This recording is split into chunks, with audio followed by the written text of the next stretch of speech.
بسم الله الرحمن الرحيم. الحمد لله رب العالمين، والصلاة والسلام على أشرف الخلائق أجمعين، الرسول النبي الأمي الهاشمي سيدنا وشفيعنا أبي القاسم المصطفى محمد، وعلى أهل بيته الطيبين الطاهرين الهداة المهديين المعصومين المظلومين، واللعنة الدائمة على أعداء الدين أجمعين. أما بعد، فقد قال الله تعالى عز اسمه في محكم كتابه ومتقن خطابه: بسم الله الرحمن الرحيم. والتين والزيتون وطور سينين وهذا البلد الأمين، لقد خلقنا الإنسان في أحسن تقويم. صلوات محمد.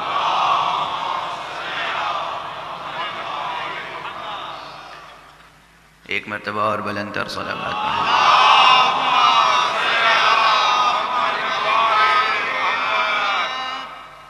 برادران عزیز، ایام محرم کے لیے، ایام عزائے سید الشہداء کے لیے میری ایک بہت پرانی تعبیر ہے،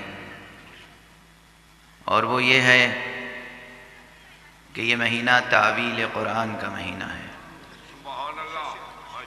یہ ایام تفسیر و تعویل قرآن کے ایام ہیں. قرآن حکیم کی تنزیل کا مہینہ رمضان المبارک ہے، کیونکہ رمضان المبارک میں قرآن نازل ہوا ہے. لیکن قرآن مجید کی حقیقتوں کی اصلی تعویل کیا ہے؟ قرآن مجید کا باطن کیا ہے؟ یہ اس وقت تک سمجھ میں آ ہی نہیں سکتا جب تک کہ قرآن کو حسین کی آواز میں نہ سنا جائے،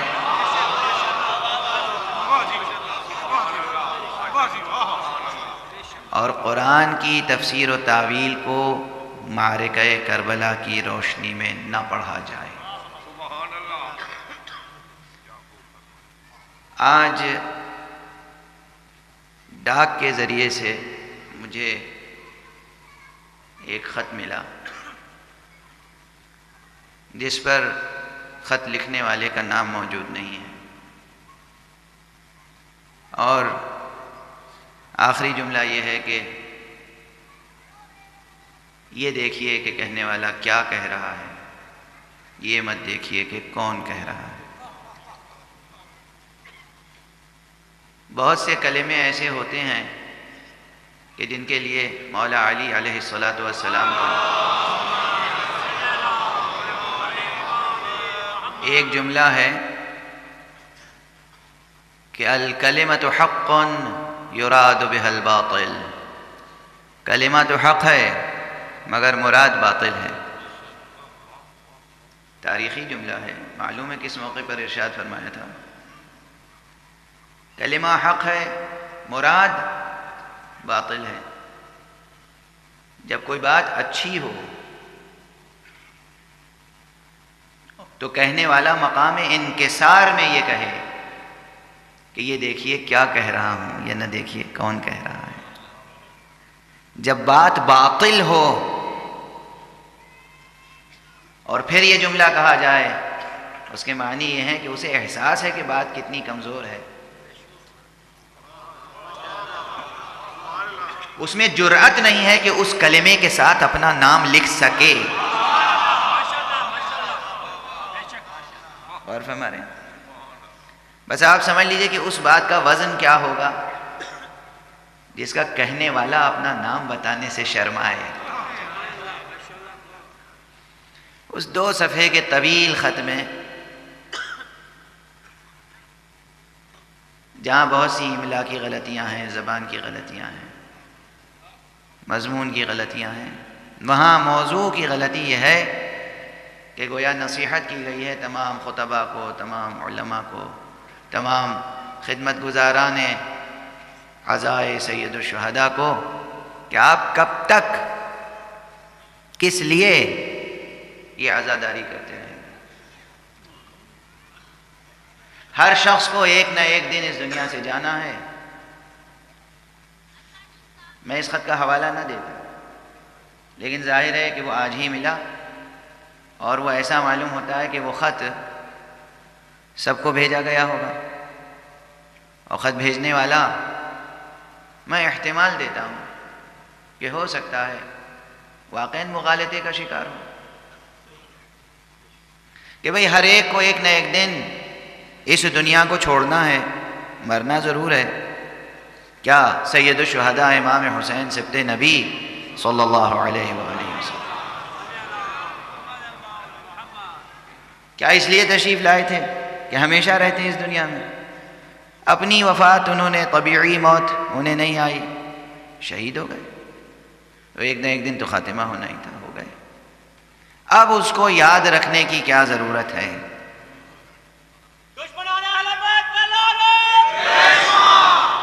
یہ ظاہر ہے کہ تحریک ہے.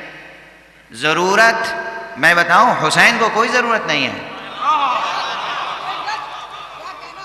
واقعاً ہماری ضرورت ہے حسین، ہم حسین کی ضرورت نہیں ہے. اور نہ صرف ہماری ضرورت کس لیے ہے؟ اگر ہم خدا تک پہنچنا چاہتے ہیں اس عہد میں تو ہم پہنچ ہی نہیں سکتے حسین کو نظر انداز کر کے.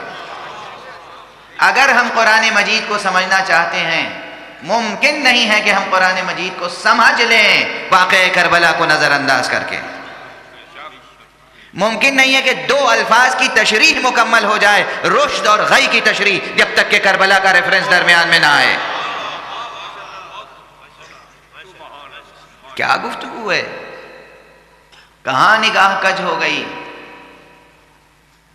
حسین علیہ السلام اور ان کی قربانی. محمد علی محمد سلام.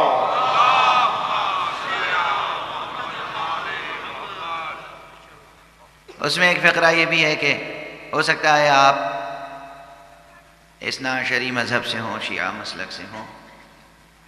آپ یہ سوچئے کہ اگر شیعہ مسلک میں نہ ہوتے تو آپ کس طرح زندگی بسر کرتے. اگر یہ لکھنے والا خط مسلمان ہے تو میں پوچھتا ہوں کہ آپ مسلمان گھرانے میں پیدا ہوئے، آپ ذرا یہ سوچئے کہ اگر اسرائیلی یہودی کے گھر میں پیدا ہوئے ہوتے تو آپ کیا ہوتے.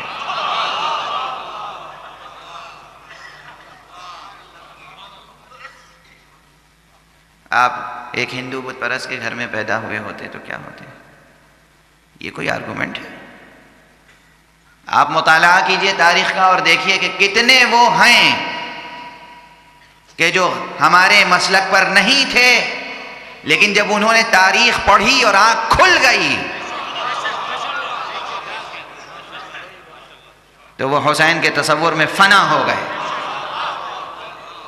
کتنے غیر مسلم ہیں، کتنے مسیحی ہیں، کتنے یہودی ہیں، کتنے ہندو ہیں، کتنے غیر مذاہب کے اور لوگ ہیں کہ جب انہوں نے تاریخ پڑھ لی ایک مرتبہ، بس فرق ہے نیتوں کا، ارادوں کا، عزائم کا. کوئی تاریخ پڑھتا ہے نگاہوں کو کھولنے کے لیے، آنکھوں کو کھولنے کے لیے، کوئی یہ تاریخ پڑھتا ہے آنکھوں کو بند کر لینے کے لیے. ممکن نہیں ہے کہ سرکار سید الشہداء کا حوالہ درمیان میں نہ آئے اور تعویل قرآن کی مہم سر ہو جائے. اس لیے کہ حسین ہیں کون؟ کل مقام مصائب میں آ کر میں نے گزارش کی تھی، حسین وہ ہیں جنہیں رسول اللہ نے فرمایا حسین منی وانا من حسین.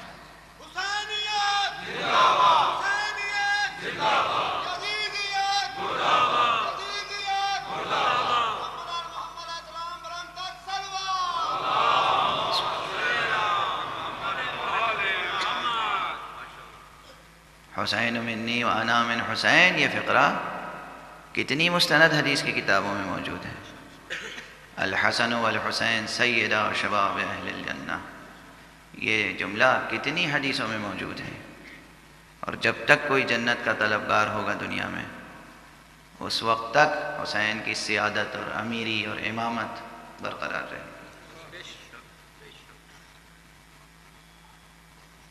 دنیا ہے.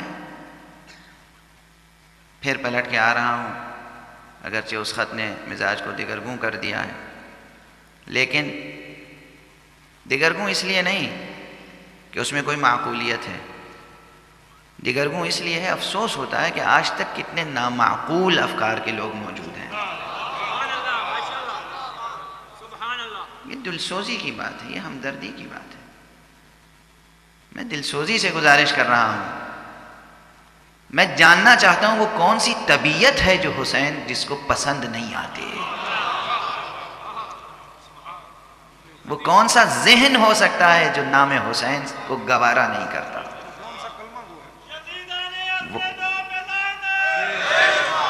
صبر کیجئے، ضبط کیجئے، آپ کا راستہ صبر و ضبط ہے۔ کل مجھے ایک آپ کے شہر کے اور آپ کے ملک کے بہت ہی ارجمند اور لائق و فائق شاعر اور ادیب نے اپنی 2 کتابیں دی۔ میں عموماً کسی کی شاعری کا اعتراف آسانی سے کرتا نہیں ہوں، مگر جب کتاب کھولی میں نے، ایک مزاج ہے میرا، جب کتاب ہاتھ میں آتی ہے تو بچوں کی طرح بے چین ہو جاتا ہوں کہ جب تک کتاب دیکھ نہ لوں چین نہیں ملتا ہے، کیا ہے، کیسی ہے۔ تو میں وہ کتاب دیکھتا رہا، کافی حصہ دیکھ گیا۔ اس میں ایک شعر، بہت سے اشعار ہیں، خاص طور سے ماشاءاللہ سرفراز علی حسین صاحب، خدا انہیں سرفراز فرمائے، بہت پاکیزہ ذوق ہے اور عروج پر گرفت ہے ماشاءاللہ۔ جس طرح مشکل بحروں میں، مشکل قافیوں میں، مشکل زمینوں میں انہوں نے شاعری کی ہے، قابل داد ہیں فنی اعتبار سے بھی، اور جو فکر ہے وہ بھی بڑی پاکیزہ ہے۔ کربلائی غزلیں ہیں، عرفانی اشعار بھی ہیں، اس میں زندگی کے اشعار ہیں، جمالیات بھی ہے، سب کچھ ہے۔ مگر ایک شعر مجھے بھا گیا، کہتے ہیں شور کی حد سماعتوں تک ہے، شور کی حد سماعتوں تک ہے، خاموشی کی زبان عالمگیر۔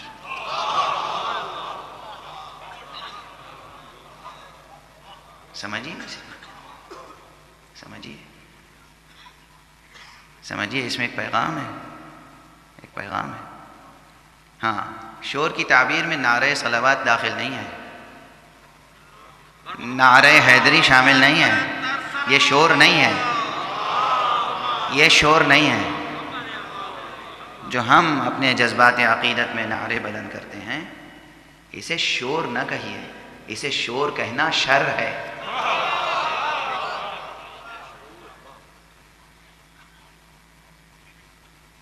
یہ اذان محبت ہے، یہ نعرے، یہ اذان ولایت ہیں، یہ نعرے، یہ اذان مودت کے فصول ہیں، ان کی میں قدر کرتا ہوں۔ لیکن عام جو مزاج امت کا ہے، پوری امت کا، پوری ملت کا اور تھرڈ ورلڈ کنٹریز کے لوگوں کا، دیکھیے کچھ نہ کچھ باتیں اس طرح کی بھی میں کہنے پر مجبور ہوں۔ جب آپ نے بلایا ہے اور ممبر پہ بٹھایا ہے تو سنیے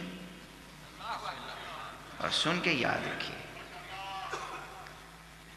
دیکھیے ترقی یافتہ قوموں کا مزاج کیا ہوتا ہے، اور وہ ترقی یافتہ مزاج جو اسلام نے انٹروڈیوس کیا ہے کیا ہے۔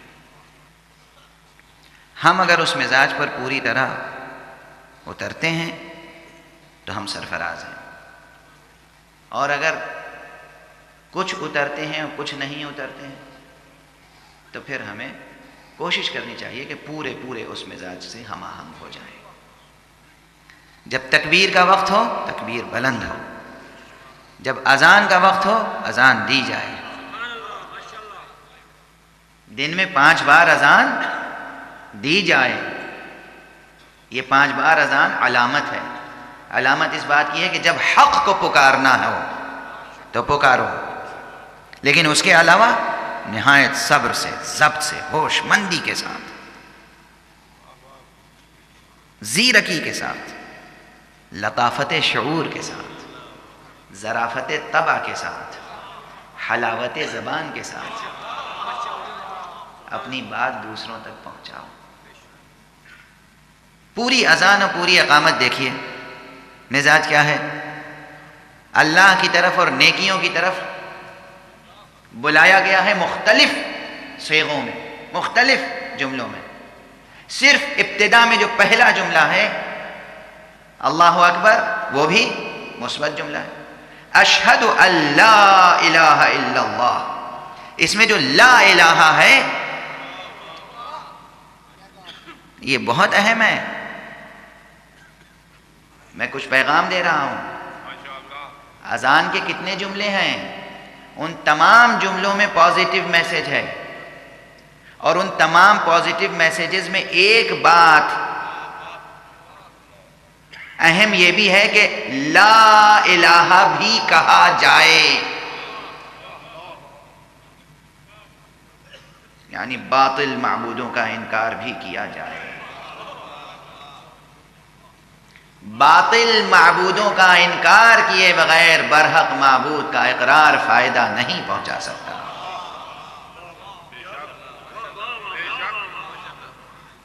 باطل معبودوں کا انکار کیے بغیر معبود برحق کا اقرار و اعتراف کوئی فائدہ نہیں پہنچا سکتا۔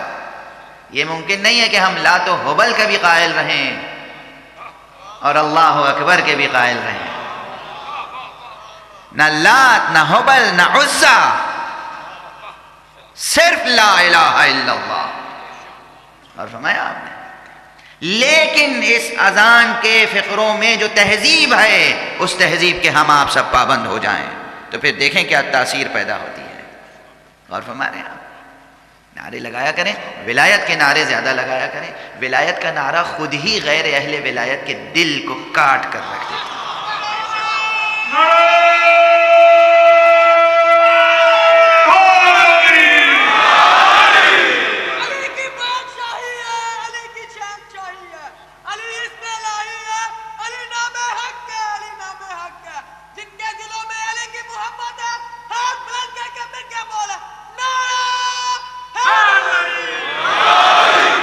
جزاکم اللہ، جزاکم اللہ، جزاکم۔ مثبت نعرے لگائیے، پازیٹیو نعرے لگائیے، اور اپنے اس شاعر کا شعر یاد رکھیے کہ شور کی حد سماعتوں تک ہے، خاموشی کی زبان عالم کی۔ مجھے اچھا لگا، اور بہت سے اشعار ہیں اس میں، اب بس چونکہ انہوں نے کل دیا تھا تو میں نے کہا آج تشکر میں یہ چند جملے کہہ دوں۔ اب گفتگو کو آگے بڑھاتا ہوں۔ کیا کہہ رہا تھا میں کہ بغیر نام حسین اور بغیر حوالہ کربلا کے ممکن نہیں ہے کہ قرآن مجید کی تفسیر مکمل ہو جائے۔ دنیا میں جو اہل قرآن ہیں، جو فرزندان توحید ہیں، انہیں یہ نقطہ اچھی طرح سمجھنا چاہیے، جذبات کے تعلق سے نہیں، حجلے فکر میں معتکف ہو کر سوچیں، احرام طہارت باندھ کر سوچیں جو بات کہی جا رہی ہے اس میں وزن ہے یا نہیں ہے۔ کتنی ترکیبیں ہیں قرآن مجید میں جو دو لفظی ترکیبیں ہیں مگر ان کا ترجمہ ممکن نہیں ہے، ممکن نہیں ہے ترجمہ ان کا۔ چیلنج کر رہا ہوں، لفظوں میں کتنی ہی تفسیر لکھنے ممکن نہیں ہے۔ اسی سورہ مبارکہ میں کل اشارتاً عرض کیا تھا، احسن تقویم کی کیا تشریح کریں گے آپ؟ اپنی حکیمانہ فکر، فلسفیانہ فکر، عارفانہ فکر، سائنسی تفکر، ادبی لطافت، شاعرانہ تخیل سب کام میں لے آئیں۔ اس احسن تقویم کی تشریح کیسے ممکن ہے کہ جس پر پروردگار عالم نے انسان کو خلق کیا ہے؟ ابھی بات سمجھ میں نہیں آئی، میں مثالیں عرض کروں گا کہ بہت سی ایسی ترکیبیں ہیں کہ جن کی تشریح کا حق ادا نہیں ہو سکتا تھا اگر خود رب اکبر اپنے کلام کی ترجمانی دوسرے وسائل سے نہ فرماتا۔ اگر رب اکبر اپنے کلام کی ترجمانی دوسرے وسیلوں سے نہ فرماتا تو بندہ نہیں سمجھ سکتا تھا۔ یہ تو 30ویں پارے میں ہے، سورہ 3، بالکل پہلا سورہ حمد۔ سورہ حمد میں ایک ترکیب ہے، صراط المستقیم، اس کی کیا تفسیر جیومیٹریکل ذہن کرے گا؟ خط مستقیم کہاں سے کہاں تک؟ بندے سے خدا تک؟ خدا کس نقطۂ ہستی پر وجود رکھتا ہے؟ رب اکبر کہاں ہے؟ زمان و مکان کے احاطے میں کس مقام پر؟ اور بندہ کہاں ہے؟ رب اکبر کہاں ہے؟ یہ تو الگ بات. میں آپ کے حکیمانہ تفکر اور عارفانہ تفکر کو چیلنج کر رہا ہوں. آپ کہاں ہیں ذرا یہ بتا دیجئے. ہر فرد کس منزل ہستی پر ہے؟ کون فرد اس عالم کائنات میں، اس عالم ممکنات میں، اس بسیط عالم ہستی میں کہاں پر ہوں؟ آپ کہاں پر ہیں؟ یہ شخص کہاں پر ہے؟ عارفانہ تفکر چاہیے.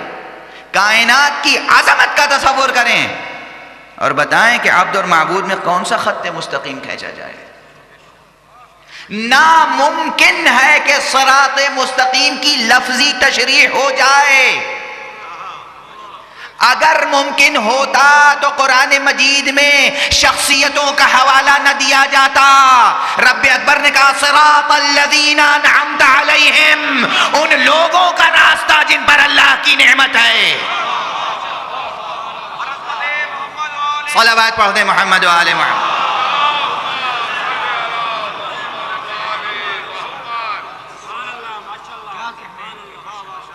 دو لفظی ترکیب ہے صراط المستقیم. صراط المستقیم کا ترجمہ ممکن نہیں ہے. ممکن نہیں ہے ترجمہ. نہ ترجمہ ممکن ہے، نہ ترجمانی ممکن ہے. ایک دو سطروں میں، ایک دو صفوں میں، 100-200 صفوں میں، 1000-2000 صفوں میں ناممکن. ممکن ہی نہیں ہے کہ صراط مستقیم سمجھ میں آئے جب تک کہ نگاہ محمد عربی تک نہ پہنچ جائے. جب تک کہ نظر اس پورے پاکیزہ سلسلے پر نہ پہنچ جائے جو رب اکبر نے انبیاء، ائمہ، اولیاء اور حجج الہیہ کا سلسلہ قائم کیا ہے. یعنی ہمارے لیے اب آج آدم صراط المستقیم کی مثال تھے اپنے عہد میں، نوح صراط مستقیم کی تفسیر تھے اپنے عہد میں، ابراہیم صراط مستقیم کا پیکر تھے اپنی امت کے لیے، موسیٰ اور عیسیٰ صراط مستقیم کی تعبیریں تھے اپنی امت کے لیے. ہمارے لیے الذین کی تشریح میں محمد تنہا نہیں آئے. صراط المستقیم صراط الذین انعمت علیہم اس وقت تک تفسیر مکمل نہیں ہو سکتی جب تک ایک جمع نہ ہو، جمعیت نہ ہو، پاکیزہ لوگوں کی جمعیت، معصوموں کی جمعیت. یعنی محمد بھی نظر میں ہو، علی بھی نظر میں ہو، حسن بھی نظر میں ہو، حسین بھی نظر میں ہو، پورا سلسلہ آل محمد نظر میں ہو. صلوات پڑھنے محمد و آل محمد.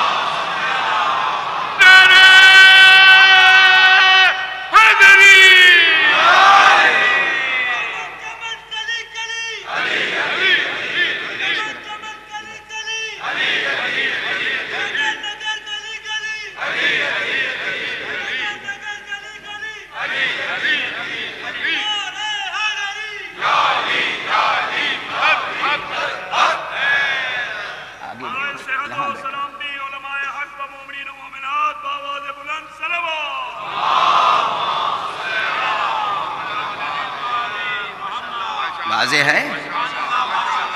دو لفظی ترکیب ہے قرآن مجید کی. قرآن کا سمجھنا آسان ہے. اگر صراط المستقیم کافی ہے، الذین کہاں سے ڈھونڈ کے لائیں گے؟ چھوٹا سا سوال. قرآن اگر کافی ہے تو الذین کہاں ہیں؟ کون ہیں؟ ہمارے لیے نمونہ عمل سرکار رسالت ہیں، ان کے اہل بیت اطہار ہیں، اور بے شک ان کے وہ اصحاب اخیار ہیں کہ جن کو رسول نے منیت کی سند دی.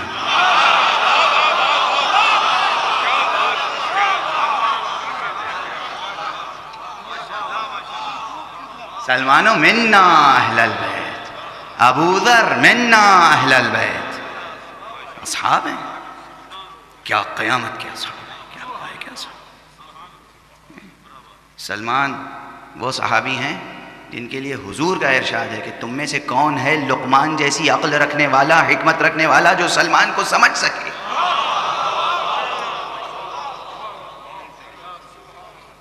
تم میں سے کون ہے لقمان جیسی حکمت رکھنے والا جو سلمان کو سمجھ سکے. یہ ہیں سلمان. کون ہے؟ صحابی ہیں. صحابی صراط مستقیم کے لیے نمونے ہیں ہمارے سامنے. ٹھیک ہے، لیکن جب تک ان نمونوں تک نہ پہنچیں گے اس وقت تک بات بنے گی نہیں. یہ ایک ترکیب مثال میں پیش کی. میں مثال پیش کر رہا ہوں کہ احسن تقویم کی ترجمانی آسان نہیں ہے. اس کے لیے میں نے کہا کہ مثال میں اور بھی ترکیبیں ہیں. صراط المستقیم، اس کی ترجمانی آسان نہیں. زندگی میں کتنے نشیب و فراز ہیں، کتنے مسائل ہیں زندگی کے. ہر مسئلہ اس طرح حل ہونا چاہیے کہ انسان صراط المستقیم پہ گامزن رہے. ہے نا؟ ذرا سوچ لیجیے قیامت کے کتنے مسئلے ہیں زندگی میں، پیدائش سے لے کر موت تک.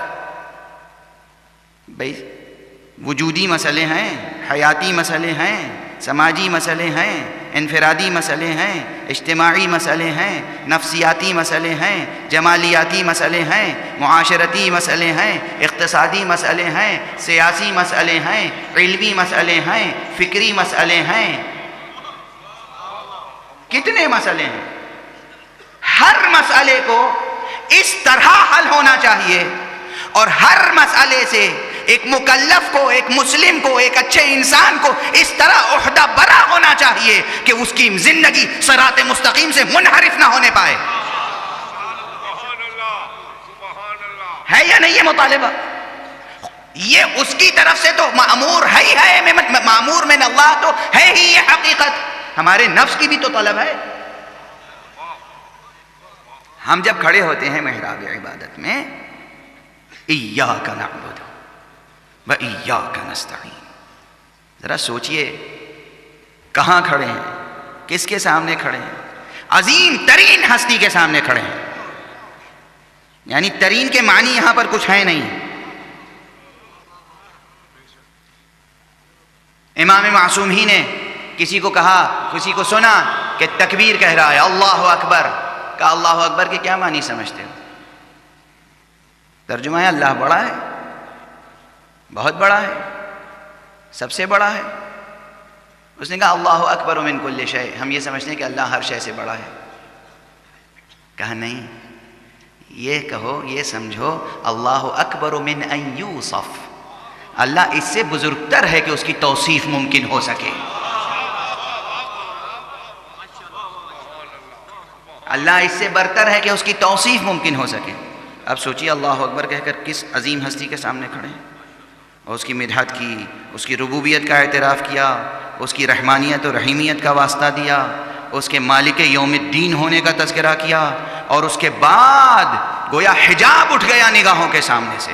ایاک نعبد، ہم بس اور بس تیری ہی عبادت کرتے ہیں، تیری ہی بندگی کرتے ہیں. وَإِيَّاكَ نَسْتَعِينُ، اور تجھی سے مدد چاہتے ہیں، اس عظیم ہستی سے، اس عالم سے، اس قادر سے، اس حی و قیوم سے جس سے بڑی کوئی حقیقت ہے ہی نہیں. جتنی حقیقتیں ہیں اسی ذات میں منحصر ہیں، اس سے استمداد کر رہے ہیں. تو کتنی بڑی دعا کرنی چاہیے.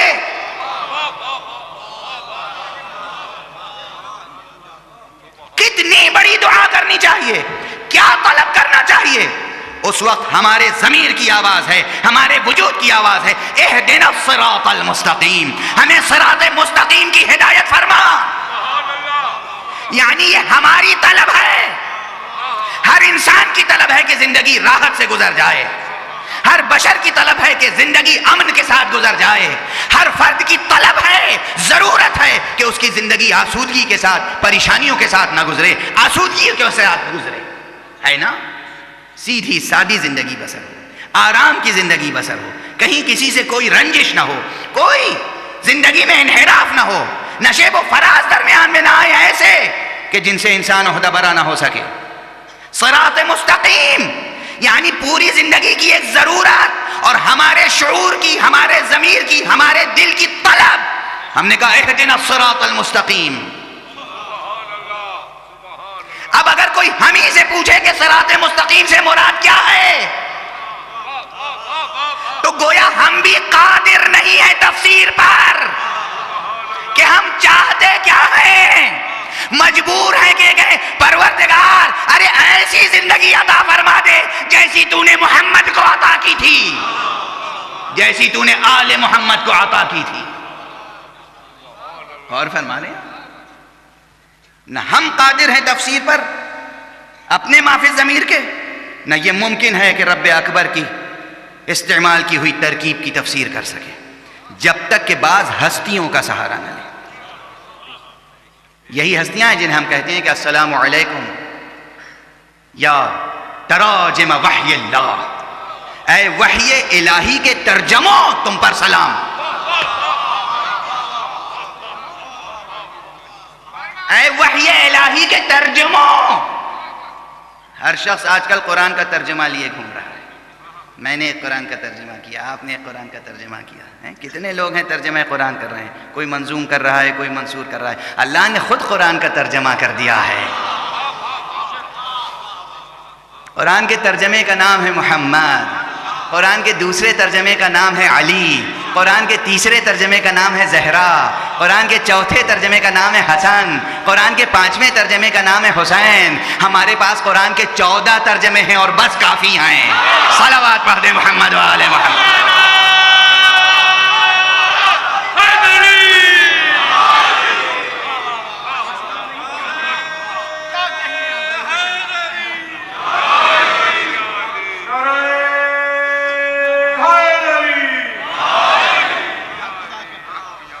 قرآن کے ترجمے ہیں. اسی حقیقت کی طرف دیکھیے یہ تو سب لوگ مل کے بلند آواز سے صلوات بھیجیں.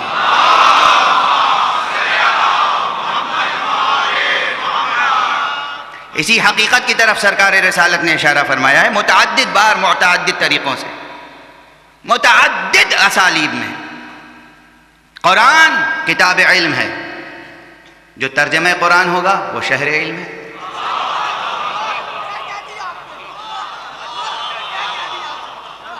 قرآن کتاب حکمت ہے، جو ترجمہ قرآن ہوگا وہ دار حکمت ہے.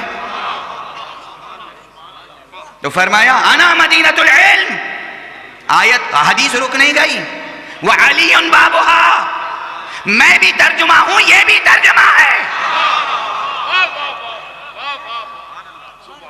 کوئی مفصل ترجمہ ہوتا ہے، کوئی مختصر ترجمہ ہوتا ہے. علی کی ذات تو ایسی معجزہ ذات ہے، ایسی معجزہ ذات ہے کہ سمٹے تو ایک نقطے میں سما جائے اور پھیلے تو اس کا نور کائنات کو بھر دے.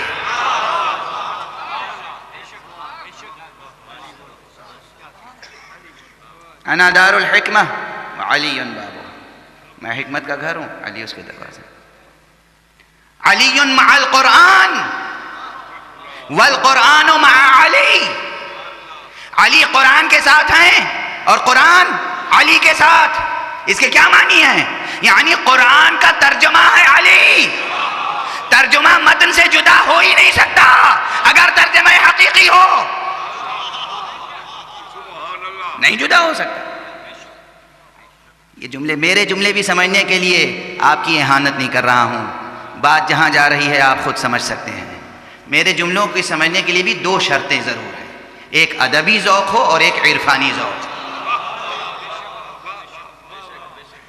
بے ادبوں سے گفتگو کا یارہ ہر وقت ہوتا نہیں.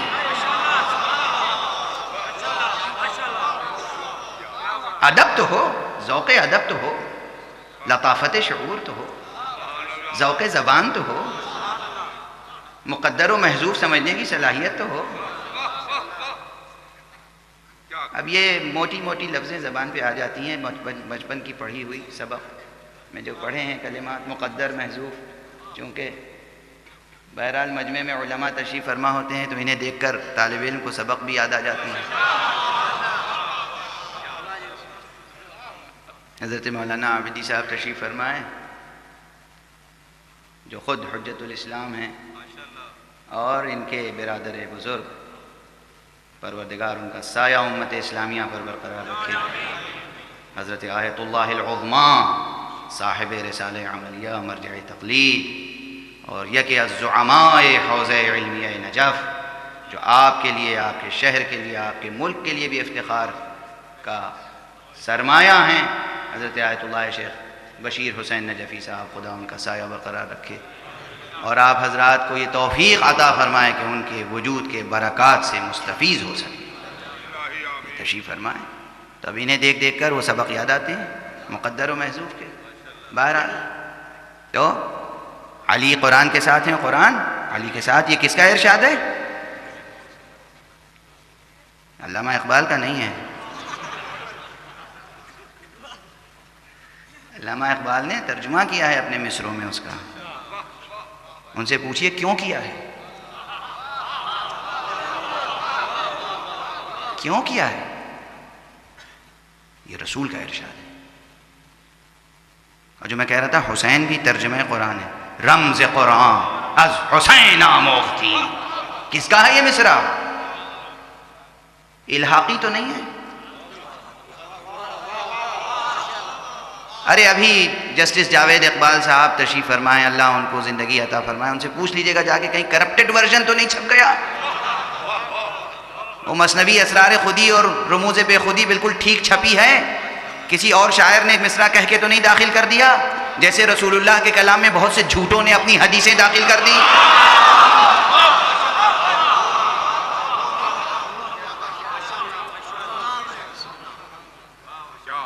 رمز قرآن حسین آموختیں. ہم نے قرآن کا رمز حسین سے سیکھا. یہی تو کہتا ہوں کہ محرم تعویل قرآن کا مہینہ ہے. قرآن کی تعویل سیکھنی ہو اور جاننی ہو تو حسین اور کربلا کو فراموش نہیں کر سکتے. اب یہ جو حدیث ہے علی مع القرآن، علی مع القرآن والقرآن مع علی، اس میں بھی ایک رمز بڑا ہے. ہم جب کہتے ہیں کہ یہ 14 معصوم ہیں تو کہتے ہیں کہ صاحب آپ نے دین کو بڑا نقصان پہنچا ہے اس عقیدے سے. گناہ کے عقیدے سے نہیں، عصمت کے عقیدے سے. کیا ذوق ہے، ذوق دیکھیے، ذوق کیا بالیدہ ذوق.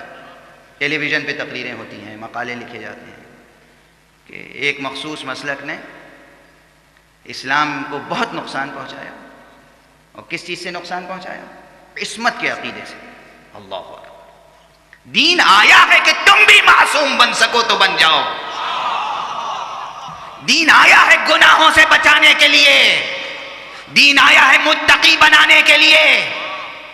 تقوی و عصمت و عفت کے تذکرے سے طبیعتیں بدکتی کیوں ہیں؟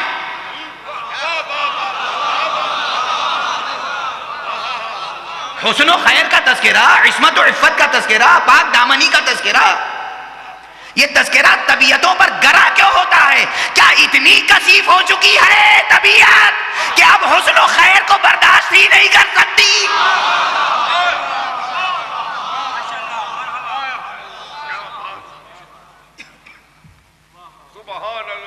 عصمت کے عقیدے نے اسلام کو بہت نقصان پہنچایا. کسے کہتے ہیں عصمت؟ عصمت یہ ہے کہ کسی امر الہی سے کوئی حجت خدا یا کوئی بندہ اس کا روگردانی نہ کرے، سرگرانی نہ کرے. بندگی کا جہاں تک حق ادا ہو سکے حق ادا کرے. پاک دامن ہو، گناہ نہ کرے، سہو نہ ہو، خطا نہ ہو. آپ آپس میں ایک دوسرے کی تعریف کرتے ہیں تو کہتے ہیں صاحب یہ انسان بہت اچھا ہے، اس کا حافظہ کبھی بھولتا نہیں کوئی چیز. آپس میں ایک دوسرے کی تعریف کرتے ہوئے اچھا لگتا ہے. جب ہم رہبران دین کے لیے کہتے ہیں کہ وہ معصوم تھے، بھول چوک سے بری تھے، تو کہتے ہیں کہ یہ ممکن نہیں ہے، یہ ممکن نہیں، یہ بہت خطرناک عقیدہ. معصوم کون ہوتا ہے؟ جو پاک دامن ہو، جو گناہ نہ کرے، جو کبھی قرآن کے خلاف کچھ نہ کرے. تو ایک منزل تو ممکن ہے کہ ہم یہ تصور کریں کہ رسول اکرم نے یہ فرمایا ہوتا اگر کہ علی مع القرآن، علی قرآن کے ساتھ ہیں. ہم سب قرآن کے ساتھ ہیں، کوئی نظریاتی طور پر، کوئی عقیدتی طور پر. کوئی ارادت رکھتا ہے، کوئی مروتاً، اپنی اپنی اپنا اپنا ظرف ہے، اپنی اپنی سطح ہے، کوئی سیاستاً، کوئی اس جملے کو سیاسی سلوگن بنا لیتا ہے کہ قرآن ہمارے لیے کافی ہے۔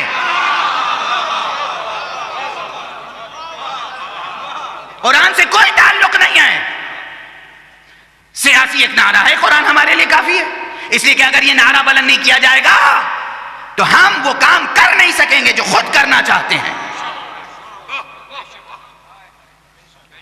اس لیے کوئی ارادتاً، کوئی عقیدتاً، کوئی اعتقادی طور پر، کوئی فکری طور پر، کوئی نظریاتی طور پر، نظریاتی طور کا مطلب یہ ہے کہ بھائی جانتا ہوں ثواب طاعت و سنت، مطلب نظریات بالکل میں تسلیم، قرآن نے جو کچھ کہا ہے بالکل ٹھیک ہے، اس نے جو عقیدے انٹروڈیوس کیے بالکل ٹھیک ہے، اس نے جو عبادتیں بتائیں بالکل درست، اس نے جو ریاضتیں سکھائیں بالکل درست، مگر عملاً قرآن کے ساتھ نہیں ہے، اسے بھی ہمیں حق نہیں ہے کہ ہم کہیں یہ اہل قرآن نہیں ہے۔ نظریاتی طور پر قرآن کے ساتھ ہے، قرآن کا احترام کرتا ہے، اس کا دل چاہتا ہے کہ قرآن پہ عمل کرے، نہیں کر پاتا، گناہ گار ہے، تو مع القرآن تو ہے، وہ مع القرآن ہے، مگر قرآن و معہو یہ نہیں ہے۔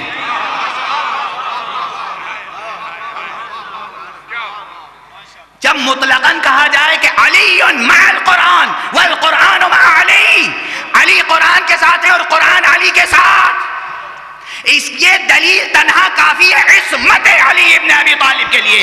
اگر علی معصوم نہ ہوتے تو قرآن علی کے ساتھ ساتھ نہیں رکھ سکتا تھا۔ صلوات پڑھتے محمد و آل محمد۔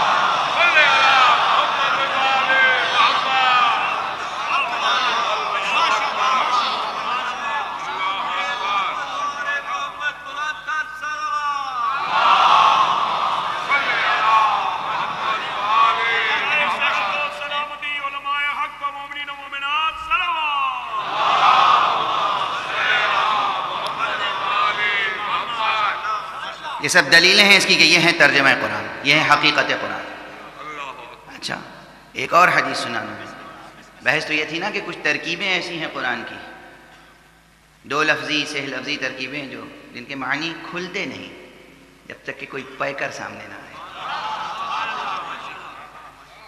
تو میں نے صراط مستقیم کی مثال دی، یہ ہے آغاز قرآن، یہ ہے ام القرآن، یہ ہے ام الکتاب، سورہ حمد کا فقرہ۔ اب قلب قرآن میں آئیے، قلب قرآن سورہ یاسین ہے، سورہ یاسین میں ایک ترکیب ہے دو لفظی، وَكُلَّ شَيْءٍ أَحْصَيْنَاهُ فِي إِمَامٍ مُبِينٍ، اور ہم نے ہر چیز کا احصاء کر دیا ہے امام مبین میں۔ روایت ہے، ظاہر ہے کہ ائمہ اہل بیت کے حوالے سے روایت ہم تک آئی ہے، ہمارے نزدیک معتبر ہے، اور اس کے شواہد بہت ہیں کہ جب یہ آیت نازل ہوئی حضور نے تلاوت فرمائی پوری آیت، اِنَّا نَحْنُ نُحْيِي الْمَوْتَىٰ وَنَكْتُبُ مَا قَدَّمُوا وَآثَارَهُمْ وَكُلَّ شَيْءٍ أَحْصَيْنَاهُ فِي إِمَامٍ مُبِينٍ۔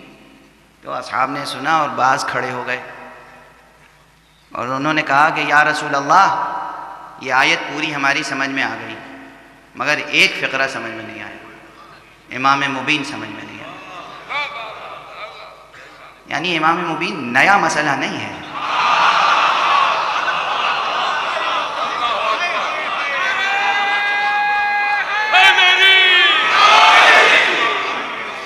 کچھ چیزیں نسلی ہوتی ہیں،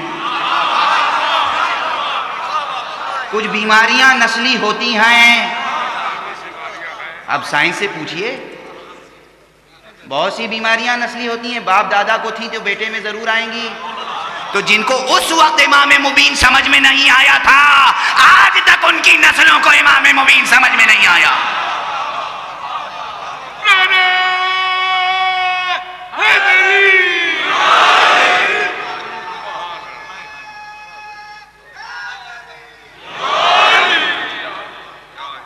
یا رسول اللہ امام مبین سمجھ میں حضور نے فرمایا، اور قبل اب سوال کیا تو انتظار کرنا چاہیے کہ حضور جواب دیں، مگر میں کہتا ہوں اکثر کہ علم میں اطمینان ہوتا ہے، اضطراب میں جہل میں اضطراب ہوتا ہے، جہل میں اضطراب ہوتا ہے۔ چنانچہ بےتابی کے ساتھ فوراً یہ کہا کہ کیا اس سے توریت مراد ہے؟ ذہن کو پڑھنے کی کوشش کیجیے. رسول آ چکے، قرآن نازل ہو رہا ہے، قلب قرآن کی آیت ہے، یاد توریت کیوں آ رہی ہے؟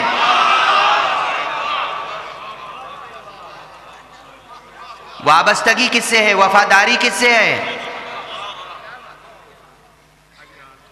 یعنی قرآن پر ایمان نہیں ہے. کیا توریت مراد ہے؟ حضور نے کہا نہیں. کیا انجیل مراد ہے؟ اب بھی قرآن کی طرف طبیعت نہیں ہے. بعضهم اولیاء بعض، بعضهم اولیاء بعض. یہود نصارہ کے اولیاء ہیں، نصارہ یہود کے اولیاء ہیں. توریت نہیں تو پھر انجیل ہوگی. حضور نے کہا نہیں. اس کے بعد حضور نے توقف کیا. اب میں کہتا ہوں کہ توقف کیوں کیا؟ رب اکبر کی جانب سے نازل ہونے والے 2 چھوٹے چھوٹے کلمے، آج بھی میں پوچھتا ہوں خدا کی قسم، اس میں مشکل، مغلق، غریب، اجنبی لفظ کون سا ہے؟ دیکھیے نا، کبھی کبھی کوئی لفظ اجنبی ہوتا ہے. اجنبی کی مثال مثلا میں اکثر میرے ذہن میں یہی مثال آ جاتی ہے کہ اردو میں شجاعت کا لفظ بہت عام ہے، لیکن تہور کا لفظ عام نہیں ہے نا؟ تہور عام لفظ نہیں ہے. میر انیس کا ایک بہت مشہور و معروف معرکہ آرا مرثیہ ہے.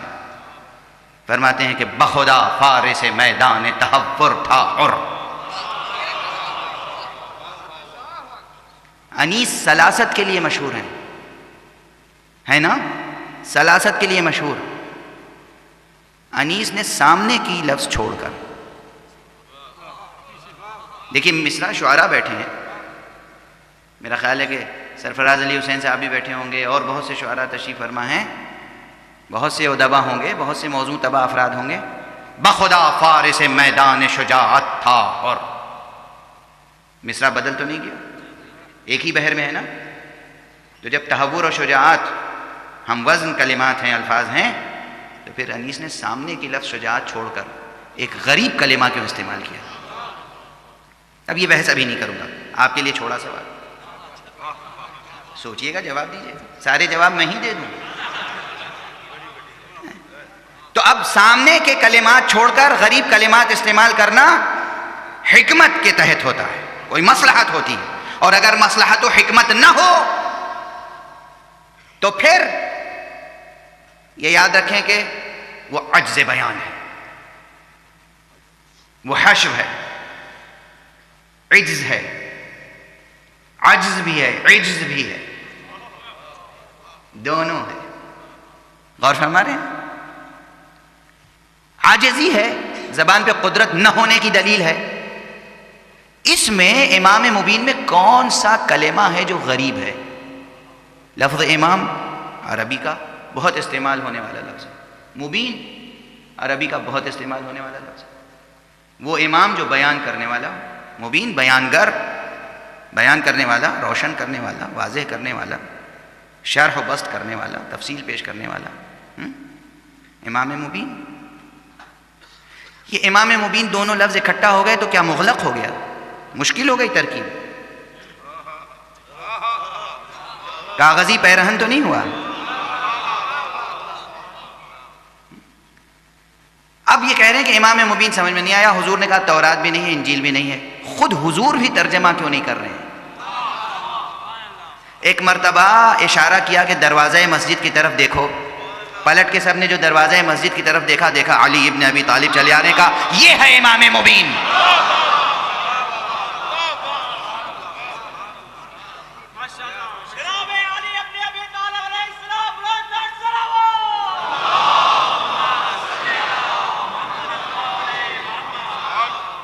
اس کے معنی کیا ہیں؟ اب ایک بات عرض کروں، ادھر سے اللہ رب العزت کی طرف سے نازل ہونے والے الفاظ کو بدلنے کا حق نہیں ہے پیغمبر کو، تو ادھر سے جو ثابت شدہ شخصیتیں ہیں انہیں تبدیل کرنے کا حق کیسے حاصل ہو سکتا ہے؟ صلوات پڑھیں محمد و آل محمد.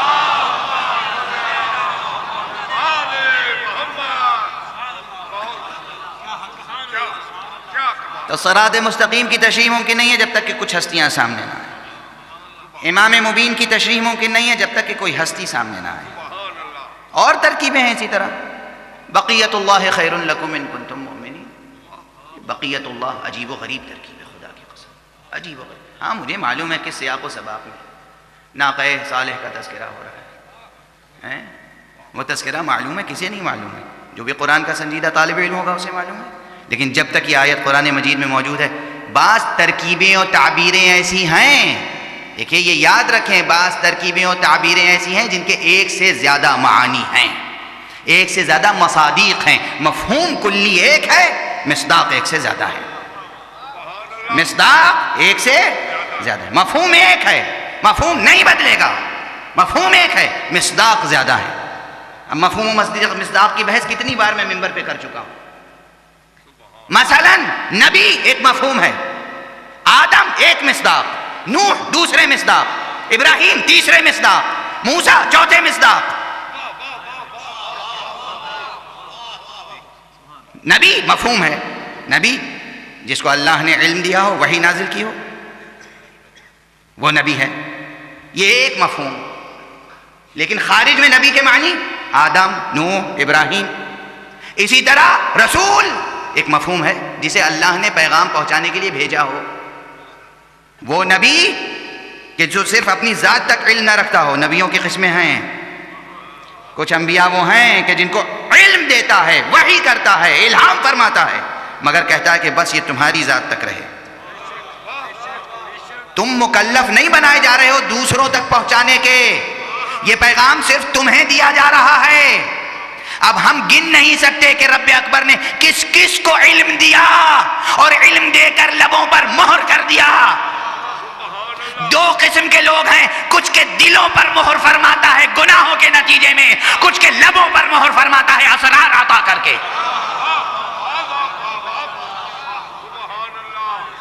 توجہ ہے؟ اسرار عطا کر کے. اور جہاں سادہ اسرار ہوتے ہیں وہاں لب اتنے ہی بند ہوتے ہیں. تو رسول ایک مفہوم ہے، لیکن جو 313 رسول ہیں یا جو اولو العزم پیغمبر ہیں، جو صاحبان شریعت ہیں، جن کو اللہ نے تبلیغ کا حکم دیا، وہ سب اس کے مصداق. مفہوم ایک، مصداق ایک سے زیادہ. کتاب مفہوم ہے، اس کی مصداق ہے کتنی ہیں؟ توریت ایک مصداق، زبور ایک مصداق، انجیل ایک مصداق، قرآن ایک مصداق. مفہوم ایک ہے، مصداق ایک سے زیادہ. امام مبین، امام مبین ایک مفہوم ہے، اس کا مصداق قرآن صحیح، دوسرا مصداق رسول صحیح، تیسرا مصداق علی صحیح. اب سلسلہ رکے نہیں. آج بھی کوئی امام مبین موجود ہے. اگر امام مبین آج موجود نہ ہوتا تو دنیا میں نور موجود نہ ہوتا، روشنی موجود نہ ہوتی، ہدایت موجود نہ ہوتی. صلوات پڑھنے محمد و آل محمد. نعرہ تکبیر، نعرہ رسالت، نعرہ حیدری.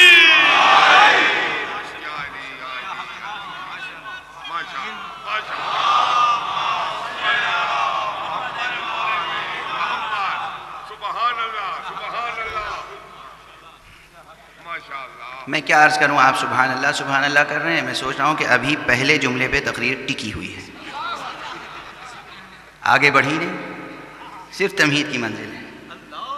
تمہید کا پہلا جملہ، اس کی تشریح کیے جا رہا ہوں کہ سورہ مبارکہ 3 میں جو احسن تقویم ہے، اس کی تشریح ممکن نہیں ہے. کیوں؟ اس لیے کہ یہ ایسا مفہوم ہے کہ جب تک مصادیق سامنے نہ آئے اس وقت تک بات سمجھ میں نہیں آئے گی. یہ مفہوم ہے مصداق کا طلبگار، یہ مفہوم ہے جو مصداق چاہتا ہے. کل کیا عرض کیا تھا؟ سورہ مبارکہ 3 کا موضوع کیا ہے؟ آخرت. مضمون کیا ہے؟ عظمت انسان. اس میں آرگومنٹ اور استدلال کیا ہے؟ قانون مکافات. یاد ہے؟ دیکھیے بعض دانشوروں کو میرے اس عزیز و ذہین مجمع سے سوء ظن ہے. وہ کہتے ہیں کہ آخرت کا موضوع قیامت کا موضوع نہیں ہے. اب یہ تو آپ بتائیں گے کہ موضوع ہے کہ نہیں. آپ کی ذہانتیں، آپ کی طبیعتیں، آپ کا جذبہ شعور توحید، آپ کا جذبہ ولا، کیا ایسا ہے کہ قیامت اور آخرت کے تذکرے سے افسردہ ہو جائے؟ ممکن نہیں ہے.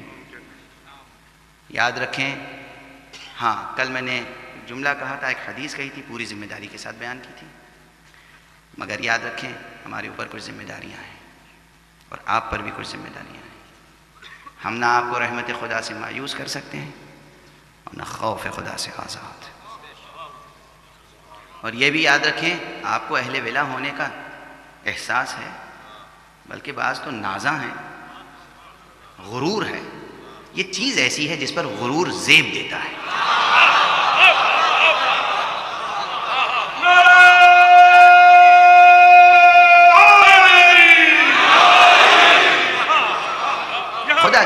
خدا کی قسم لفظ غرور یہاں پہ زیب دیتا ہے. الفاظ اپنی معنویتیں اور اپنی جمالیات کو بدل دیتے ہیں سیاق و سباق میں. تو جذبہ ولا، شعور ولایت،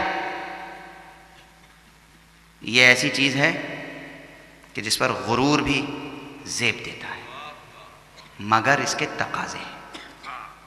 بہت سی بحثیں ایسی ہیں باب ولایت میں بھی کہ جو ابھی تک میں کسی ممبر سے گزارش نہیں کر سکا. حالانکہ میں نے سال گزشتہ غالباً برادر مکرم بدر حیدر صاحب کے مودت کا دے پر، ان کے محبت کا دے پر جو تقریریں کی تھیں، اس میں عنوان ہی آیہ ولایت تھی. ابھی ملتان میں نے گفتگو کی، وہاں بھی عنوان آیہ ولایت تھی. سال گزشتہ کراچی میں کئی تقریریں آیہ ولایت پہ کی، مگر ان سب میں وہ بیانات ابھی نہیں آ سکے کہ جو جی چاہتا ہے کہ آپ کے سامنے کچھ باتیں کہوں.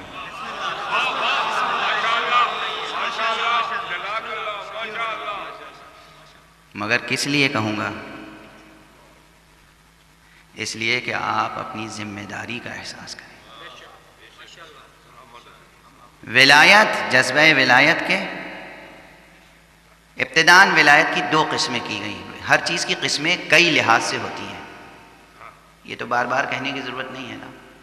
حقیقت ایک ہوتی ہے، ہر علم، ہر ڈسپلن اپنے طور پر اس کا تجزیہ کرتی ہے، ہر علم اپنے طور پر اس کی تعریف متعین کرتا ہے. بہت پرانی گھسی پٹی مثال ہے جو میں برابر ممبر پہ دیتا رہا ہوں، پھر دے دوں آپ کے سامنے، کہ ایک مٹھی خاک اٹھا لیجئے کہیں سے، مٹی، خاک، اسے لے جائیے ایک سائنٹسٹ کے پاس، پوچھے یہ کیا ہے. اگر وہ کیمسٹری کا آدمی ہے تو یا فزکس کا آدمی ہے، وہ کہے گا یہ میٹر ہے، مکسچر فارم میں ہے، یہ کوئی ایلیمنٹ نہیں ہے، اس میں بہت سے ایلیمنٹس ملے ہوئے ہیں. وہ اپنی ڈیفینیشن اور تعریف بیان کرنا شروع کرے گا. اسی مٹی کو لے کے اب کمہار کے پاس چلے جائیے، وہی چیز ہے. اس سے پوچھے یہ کیا ہے، وہ کہے گا یہ مٹی ہے، را میٹیریل ہے، میں اس سے بہترین برتن بناتا ہوں. آپ کو ایک حدیث سنا دوں یہیں پر مٹی پر. ہمارے اور آپ کے شفیع حبیب کبریا خاتم النبیین صلی اللہ علیہ وآلہ وسلم نے ارشاد فرمایا ہے، یہ ایک اقتصادی اصول دے رہا ہوں، فرمایا ہے کہ مجھے حیرت ہوتی ہے جس کے پاس دو چیزیں ہوں وہ نادار یا بھوکا اور فقیر کیسے رہ سکتا ہے. لوگوں نے کہا حضور وہ کیا؟ کہا پانی اور مٹی.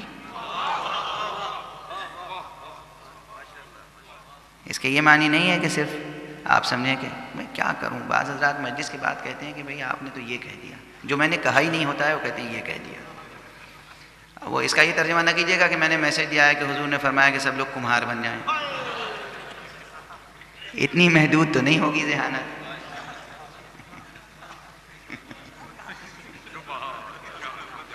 کتنی گہری معنویت ہے اس جملے میں کہ حضور نے فرمایا کہ وہ شخص بھوکا رہ ہی نہیں سکتا جسے دو نعمتیں میسر ہوں، مٹی اور پانی.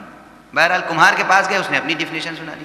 اب فقیہ یا مولوی یا مجتہد کے پاس آ جائیے، کہیے یہ کیا ہے؟ وہ کہے گا یہ طہور ہے، احد الطہورین، پانی نہ ملے تو اس سے تیمم کر کے نماز پڑھی جاتی ہے۔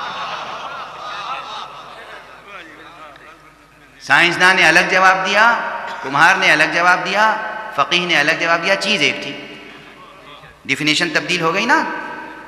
حقیقت ایک ہے، ڈیفینیشن اور تعبیریں بدل گئیں، ایکسپریشنز چینج ہو گئے، عبارتیں بدل گئیں، واضح ہے، نام تک بدل جاتا ہے، حقیقت ایک ہوتی ہے۔ اور جو حقیقت جتنی پہلو دار ہوتی ہے اس کے اتنے ہی زیادہ نام ہوتے ہیں۔ تمام حقیقتوں کی جامع ہستی ہے رب اکبر کی، کتنے نام ہیں اللہ کے؟ کتنے نام ہیں؟ اس کے بعد بعد از خدا بزرگ تو یہ قصہ مختصر، پیغمبر کا رتبہ ہے، کتنے نام ہیں حضور کے؟ احمد ہے، محمد ہے، محمود ہے، حاشر ہے، کتنے نام ہیں؟ بعض حضرات نے رسالے لکھے ہیں حضور صلی اللہ علیہ وآلہ وسلم کے ناموں کی تفسیر میں۔ اور اس کے بعد مولا علی کے کتنے نام ہیں معلوم ہے؟ جس طرح ہمارے پیغمبر کا توریت میں ایک نام ہے، انجیل میں ایک نام ہے، زبور میں ایک نام ہے، صحف انبیاء میں ہر صحیفے میں نام پیغمبر ہے، اسی طرح جب سے محمد عربی نبی ہیں اور جب تک محمد عربی کی نبوت ہے اس وقت سے علی بھی ولی ہیں اور اس وقت تک علی کی ولایت جاری و ساری ہے۔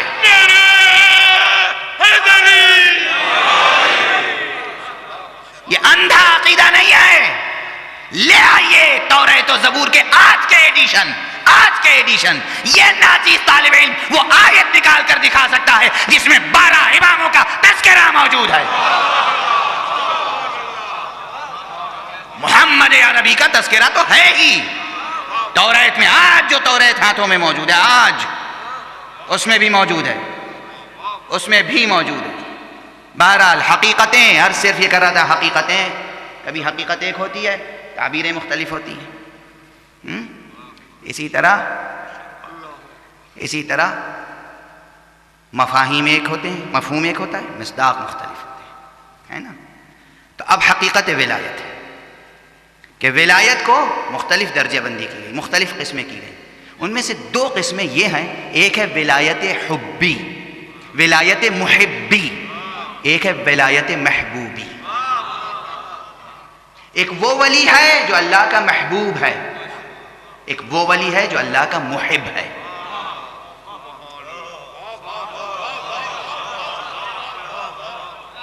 واضح ہے؟ یہ بحث نہیں آئی ہے جعفری صاحب آج؟ ولایت کی 2 قسمیں، ولایت محبی، ولایت محبوبی۔ کچھ اولیاء ہیں جو محبوب خدا ہیں، کچھ اولیاء ہیں جو محب خدا ہیں۔ اب بس 1-2 جملوں میں گفتگو کو مکمل کر دوں، بحث تو تفصیلی ہے۔ آپ کس فہرست میں ہیں؟ جرأت کیجئے، حوصلہ کیجئے، ہمت کیجئے، کسی فہرست میں ہیں؟ نہ محبی نہ محبوبی، نہ محبی نہ محبوبی۔ ہاں، رحمت خدا سے مایوس نہ ہوئیے، ہو سکتے ہیں، بے شک ہو سکتے ہیں، بے شک ہو سکتے ہیں، اور بہت سے اس مجمع میں ہوں گے، بہت سے ہوں گے۔ دنیا خالی نہیں ہے اولیاء سے، دنیا خالی نہیں ہے، بہت سے ہوں گے اس مجمع میں ہوں گے، اور اس مجمع میں تو کون کون ہے میں کیا بتاؤں۔ آپ صرف انہیں دیکھتے ہیں جو نظر آتے ہیں، میں انہیں بھی دیکھتا ہوں جو نظر نہیں آتے۔ ان مجالس میں ملائکہ شرکت کرتے ہیں، دلیل ملائکہ شرکت کرتے ہیں، ان مجالس میں انبیاء شرکت کرتے ہیں، ان مجالس میں معصومین کی ارواح شریک ہوتی ہیں۔ غلط کہتا ہے وہ شخص جو بھی کہتا ہے کہ مجلسوں میں ارواح معصومین شریک نہیں ہوتی۔ ارواح معصومین کی قدرت اور وسعت اور احاطے کا اندازہ نہیں ہے اس شخص کو۔ معصومین پر کس قدر الطاف و عنایات الہیہ ہیں ابھی واضح ہو جائے گا صرف 2 جملوں میں۔ آپ کی ذہانتوں پر اسی لیے تو ناز کرتا ہوں، وہ باتیں جو ہزارہ صفحات میں لکھی جاتی ہیں، ہزاروں دن گزر جاتے ہیں لوگوں کو سمجھنے اور سمجھانے میں، خانقاہوں میں، مدرسوں میں، یونیورسٹیز میں، وہ فرش اعضاء پر 2 جملوں میں سمجھ جاتے ہیں آپ۔ تبھی حل ہوگا یہ مسئلہ. لیکن شرط ہے، اولیاء دو قسم کے ہیں، ولی محب، ولی محبوب. ولی محب، ولی محبوب. ولایت محبی، ولایت محبوبی. محب کون ہوگا؟ جس سے محبت ہے اس کی ہر خواہش کا احترام کرے. یہ ممکن ہے کہ محبت کا دھم بھرے اور محبوب کی خاطر داری نہ کرے. انیس تو احباب کے لیے کہہ گئے خیال خاطر احباب چاہیے ہر دم، انیس ٹھیس نہ لگ جائے آپ گینوں کو. معمولی محبت، انس، الفت، محبت پیدا ہو جائے کسی انسان سے تو پھر کیا ہوتی ہے کیفیت؟ یہ خیال رکھا جاتا ہے کہ کہیں کوئی بات اس کے خلاف مزاج نہ ہو جائے. اب ہم سب عاشقان علی مرتضی ہیں. کیا عاشق ہیں خدا کی قسم. بس اتنا کافی ہے، اصلاح کے لیے اتنا نشتر کافی ہے.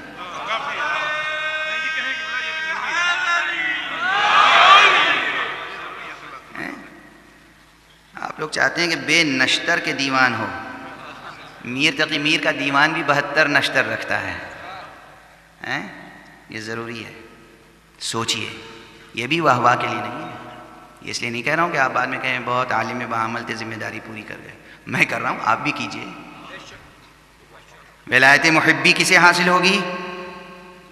جو محبوب کے ہر حکم کا، اور حکم کا نہیں مزاج کا، چشم و ابرو پہ نگاہ.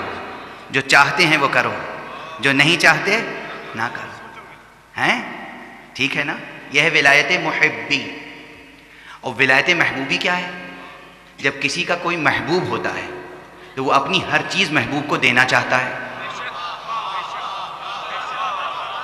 ٹھیک ہے نا؟ جو چیز ہے محبوب کے قدموں میں، جو چیز ہے محبوب کے لیے، ہے نا؟ ولایت محبوبی جسے بھی حاصل ہوگی وہ کس منزل پر ہوگا؟ رسول اللہ تو سید المرسلین و خاتم النبیین ہے. خلیل اللہ تو حضرت ابراہیم تھے. حضرت ابراہیم کی مدد کس طرح کی اللہ نے؟ کس حد تک کی؟ اس لیے کہ جناب ابراہیم کو بھی کیا ناز تھا اپنی ولایت پر. جبرائیل آئے جب پھینکے جا رہے تھے آتش نمرودی میں. جبرائیل نے کہا مدد کی ضرورت تو نہیں ہے. کہا ہے تو مگر تم سے نہیں. یہ ہے مقام توحید ابراہیم. ہے تو مگر تم سے نہیں. اس روایت سے غلط استدلال کل سے شروع ہو جائے گا جہاں دلوں میں کجی ہے کہ دیکھیں ابراہیم نے تو جبریل تک کا وسیلہ نہیں لیا، تو آپ ابراہیم بن کے تو دکھا دیں.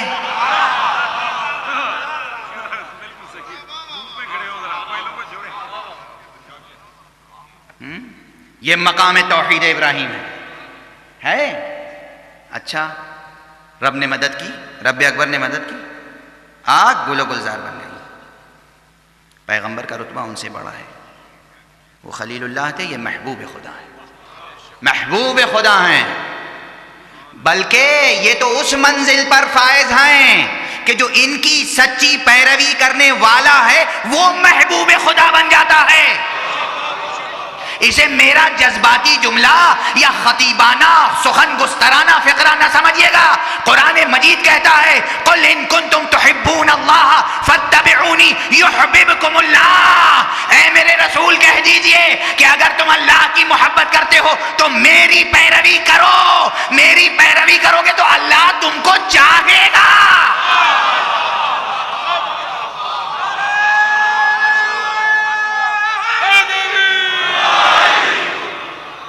یہ حدیث نہیں ہے، قرآن ہے. قل ان کنتم تحبون اللہ فاتبعونی یحببکم اللہ. خدا تمہیں چاہے گا. خدا چاہے گا، خدا فاعل. جسے چاہے گا وہ کیا کہلائے گا؟ محبوب نہ کہلائے گا تو کیا کہلائے گا؟ یعنی آپ ولایت حبی کی منزل پہ بھی پہنچ سکتے ہیں، ولایت محبی کی منزل پہ بھی پہنچ سکتے ہیں، ولایت محبوبی کی منزل پر بھی پہنچ سکتے ہیں، مگر حوصلہ عمل چاہیے. ہمت مردانہ چاہیے، حوصلہ عمل چاہیے، علم اور تقوی ساتھ ساتھ چاہیے. غیر متقی اور غیر عالم ممکن نہیں ہے کہ اس منزل تک پہنچے. بہرحال آپ تو آپ ہیں. جب آپ کے لیے امکان ہے ولایت محبوبی تک پہنچنے کا، تو جو محبوب الہی ہیں ان کو رب اکبر نے کیا کیا صلاحیتیں نہیں دی ہوں گی. میں نے کیا کہا؟ جو کچھ ایک عاشق معشوق کو دے سکتا ہے وہ دے دیتا ہے. جب بھی کوئی محب، کوئی چاہنے والا اپنے محبوب کو دینا چاہتا ہے، عطا کرنا چاہتا ہے، تو عطا کرتا ہے. رب اکبر نے اپنی عطاؤں کا اعلان کیا ہے، انا اعطیناک الکوثر، ہم نے آپ کو کوثر عطا کیا. یہ عطا ہے، عطا خود دلیل ہے محبت کی.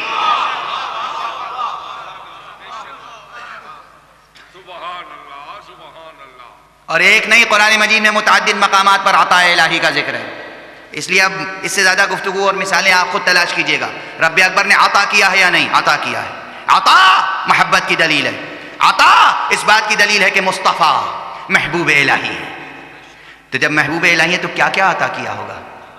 ہر وہ چیز جو عطا کر سکتا تھا عطا کیا، جو نہیں کر سکتا تھا بس وہی نہیں عطا کیا.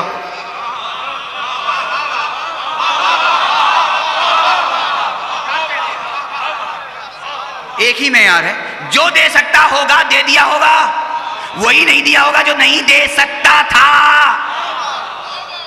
بس یہی ہے راز قوسین، یہی ہے راز قوسین. جو کچھ دے سکتا تھا دے دیا، جتنا مصطفیٰ کو قریب بلا سکتا تھا بلا لیا. بس ایک فرق نہیں مٹا سکتا تھا، وہ خالق تھا، یہ مخلوق، وہ معبود تھا اور یہ عبد. یہ ممکن نہیں تھا کہ محمد خالق بن جائیں، یہ ممکن نہیں تھا کہ محمد معبود بن جائیں. محمد عبد رہنے کے باوجود حاضر بھی ہیں، ناظر بھی. صلوات پڑھتے محمد و آل محمد.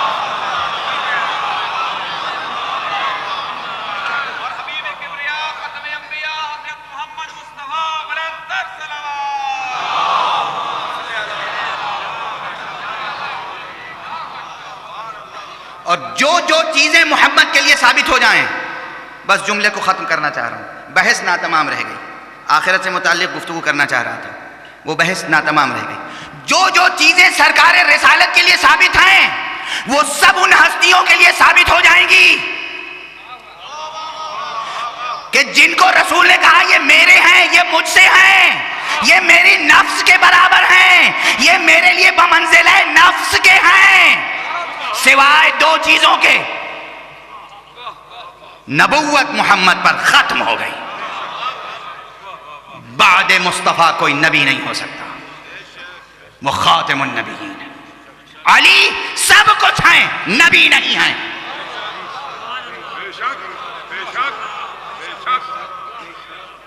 علی سب کچھ ہیں، نبی نہیں ہیں. علی سب کچھ ہیں، رسول نہیں ہیں. لیکن اس کے علاوہ جو کچھ رسول کے پاس تھا، دیکھیں نا، جو جس کی چیز ہوتی ہے وہ دے سکتا ہے، جو اس کی نہیں ہوتی نہیں دے سکتا. نبوت تھی اللہ کی دی ہوئی چیز،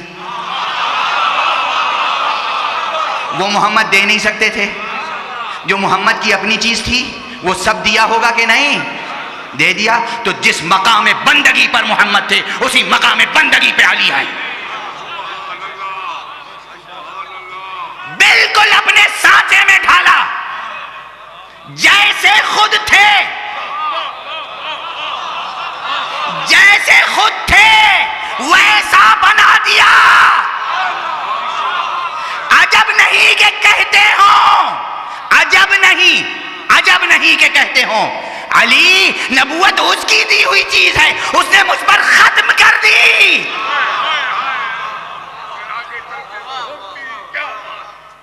اگر امکان ہوتا کہ آگے بڑھے تو کس تک پہنچتی، لیکن امکان نہ تھا، ممکن نہ تھا. نبوت ختم ہو گئی. آگے کیا بڑھی؟ ولایت. آگے کیا بڑھی؟ ولایت اور بندگی. تو جو صفات ولایت مصطفیٰ میں تھے وہ سب صفات ولایت مرتضیٰ میں ہیں، حسن مجتبیٰ میں ہیں، حسین سید الشہداء میں ہیں، زین العبا میں ہیں، اور یہ سلسلہ حضرت امام مہدی آخر تک قائم ہے۔ صلوات پڑھیں محمد و آل محمد۔ ہاں، میں ممبر سے وہی کہتا ہوں جو عقیدہ لے کر آخرت میں جاؤں گا۔ سخن گسترانہ باتیں نہیں ہیں، سخن فروشی مجھے نہیں آتی۔ ہم نے سخن کو عبادت کا درجہ دیا ہے۔ سخن ایک امانت الہی ہے، یہ نطق بھی امانت الہی ہے۔ تو بس اب کچھ دو چار منٹ میں کچھ تو موضوع کا حق ادا کروں۔ اصل بات آپ کو متوجہ کرنی تھی، مکافات عمل، عمل کریں گے ولایت محبوبی حاصل ہو سکتی ہے، عمل کریں گے ولایت محبی حاصل ہو سکتی ہے۔ صرف نعروں سے، صرف زبان پر نام جپنے سے ہرگز ہرگز ولایت کا مقام حاصل نہیں ہوگا۔ اپنے نفسوں کو دھوکہ نہ دیں، اپنے ذہنوں کو مغالطوں میں مبتلا نہ کریں، اپنے معاشرے کو تباہ نہ کریں، اپنی عبادتوں کو ضائع نہ کریں۔ دیکھیں مرضی مولا کیا ہے۔ بے شک وہ شفاعت کریں گے، بے شک وہ شفاعت کریں گے، مگر اس کی جس کے ظرف وجود میں بادہ معرفت و مودت ہوگی۔ اتنا گندیدہ ظرف نہ بنا ڈالو کہ رب اکبر امانت ولایت کو سلب کر لے۔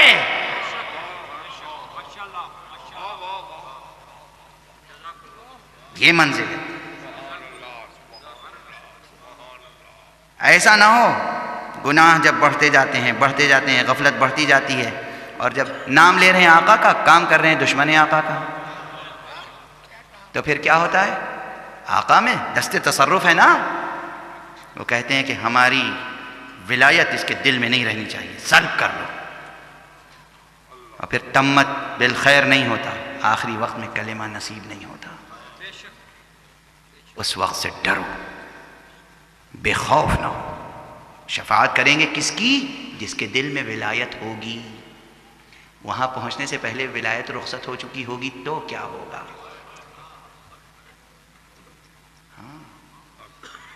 ہوگی، خدا کی قسم، خدا کی قسم، قرآن کی قسم، ختم نبوت کی قسم، ولایت علی کی قسم، قربانی حسین کی قسم، اگر انسان دنیا کے سمندروں کے برابر، پہاڑوں کے برابر، ریت کے ذروں کے برابر بھی گناہگار ہوگا تو وہ شفاعت کریں گے، مگر تب جب ولایت ہوگی۔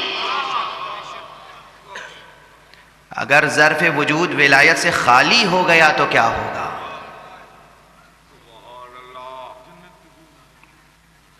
بس میں گفتگو ختم کر رہا ہوں۔ آخرت مکافات عمل ہے، مکافات عمل۔ مکافات عمل کے کیا معنی ہے؟ جو بوگے وہ کاٹو گے، ٹھیک ہے نا؟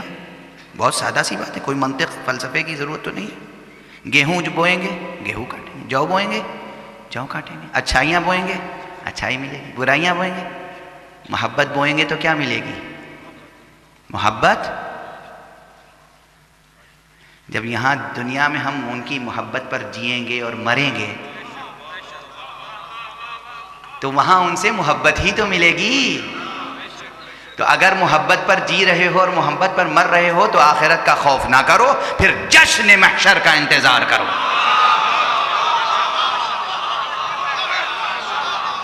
پھر جشن ہوگا۔ ماتم تو وہاں وہ کریں گے جو یہاں ماتم نہیں کر رہے۔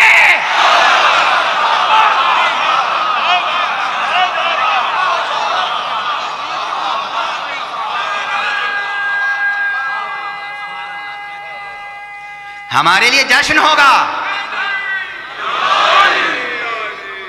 جشن ہوگا، ولایت محبی کے ساتھ، ولایت محبوبی کے ساتھ زندگی بسر کرنے کی کوشش کریں، اطاعت و بندگی کے ساتھ ولایت کے صراط مستقیم پر گامزن رہیں، اور پھر دیکھیں وہاں کیا کیا محبتیں ملیں گی، کس کی محبتیں ملیں گی۔ ارے غیروں کو وحشت سے پسینہ آئے گا، ہمیں ہیبت سے پسینہ آئے گا۔ کبھی ان کی چشم کرم، کبھی ان کا التفات محبت، کبھی ان کی دعائیں، کبھی ان کی دعائیں۔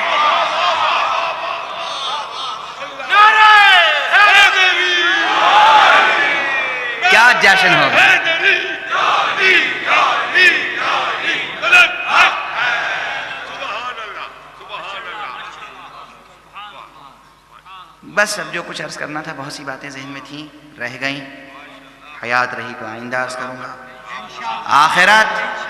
آخرت برحق ہے، قیامت برحق ہے. خوف خدا سے آزاد نہ ہوں، ولایت کے راستے پر گامزن رہیں، اطاعت اور بندگی کے ساتھ آگے بڑھیں. اور یہ یاد رکھیں قیامت سب کے لیے ہے، مگر قیامت کی اساس کیا ہے؟ عدل. قیامت کی بنیاد کیا ہے؟ عدل. عدل کا تقاضا تو یہ ہے کہ جن پر ایک بار قیامت گزر جائے ان پر دوبارہ قیامت نہیں آ سکتی.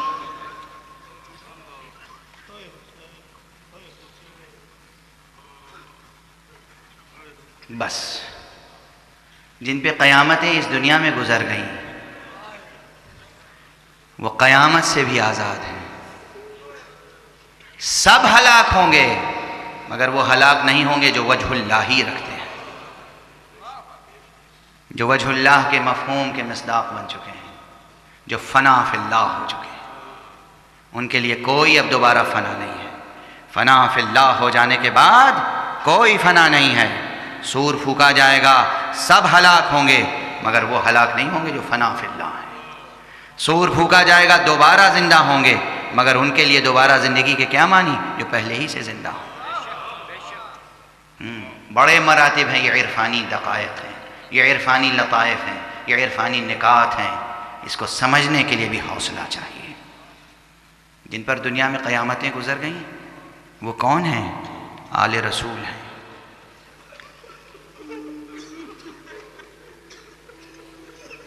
اجرکم علی اللہ. دیکھیے نا، میں کچھ پڑھ نہیں رہا ہوں، آپ رو رہے ہیں. تمہیں ایام اعزاں ہیں. ایک لفظ کربلا میں کیا داستان سموئی ہوئی ہے، اور ایک لفظ شام میں کیا قیامت کی داستان چھپی ہوئی ہے. کسی بیان کی ضرورت ہے، کسی بیان کی ضرورت ہے. جو کربلا اس دنیا میں گزر گئی،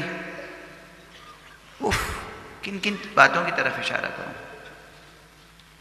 اکثر یاد آتا ہے، حشر کا موضوع ہے کہ وہ شعر جو میری طبیعت میں حشر برپا کر دیتا ہے یاد آ رہا ہے.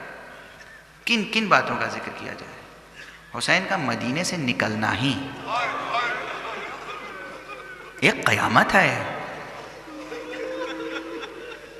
ایک قیامت ہے. حسین کو مدینے سے نکلنا پڑا.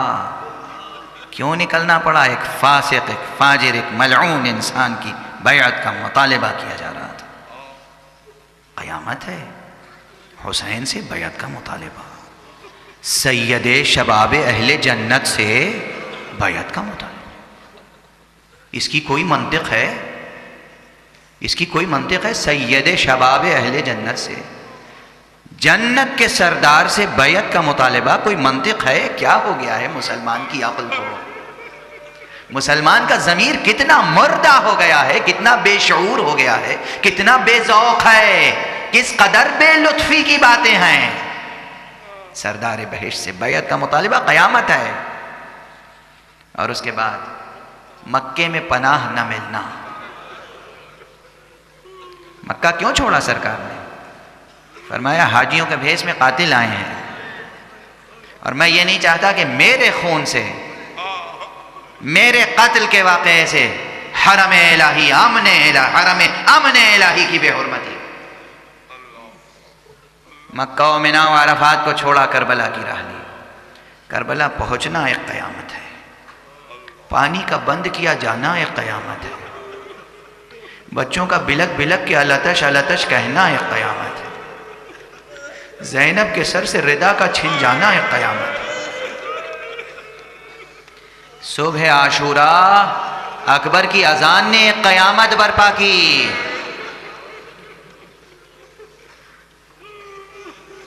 شہادتوں کا سلسلہ شروع ہوا، ایک ایک صحابی کی شہادت قیامت ہے.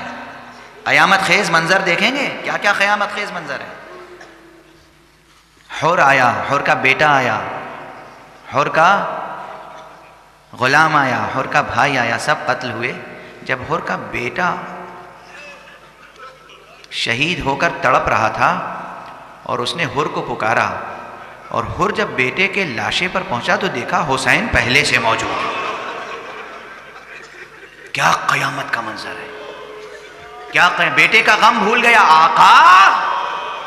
یہ غلام نوازی، یہ ذرہ نوازی حسین کا جواب قیامت ہے۔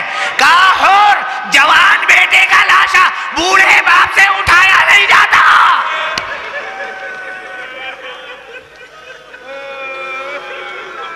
اور اس قیامت کے بعد پھر اکبر کا لاشا اٹھانا حسین کے لیے قیامت۔